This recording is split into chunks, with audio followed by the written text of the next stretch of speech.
wondered why Mumbai High Court is still Bombay High Court, Kolkata High Court is still Calcutta High Court, Chennai High Court is still Madras High Court, and Prayagraj High Court is still Allahabad High Court? Let's delve into why the names of the cities changed, but the High Court names remained unchanged. The centre has recently clarified there are no plans to change the names of the Madras, Bombay and Calcutta High Courts. In a written response to Rajya Sabha MP C.V. Shanmugam, Law Minister Arjun Ram Meghwal confirmed that the names of these historic high courts will remain unchanged.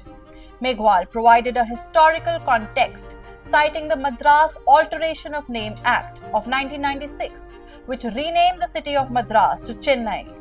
Following this change, the Tamil Nadu government proposed renaming the Madras High Court to the High Court of Chennai in 1997. Similarly, the proposals were made for the Bombay High Court and the Calcutta High Court, following the renaming of their respective cities. In 2016, the government introduced the High Court's Alteration of Names Bill in the Lok Sabha to rename the Bombay, Calcutta and Madras High Courts to the Mumbai, Kolkata and Chennai High Courts. Despite consultations with the concerned state governments and high courts, the responses were mixed. While the Maharashtra government and Bombay High Court agreed to the proposed changes, the Tamil Nadu and West Bengal governments, along with their respective high courts, did not. The bill ultimately lapsed with the dissolution of the 16th Lok Sabha.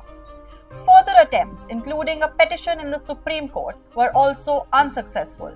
Meghwal noted that the Supreme Court dismissed a petition in 2022 seeking to rename the Bombay High Court as the High Court of Maharashtra. As of now, there is no proposal to reintroduce legislation on this matter. Why do you think renaming of historic high courts has faced such resistance despite the changes in the city names?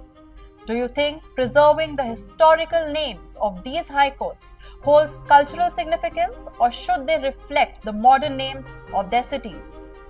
Let us know your thoughts. Stay tuned to Law Street Journal for more legal updates.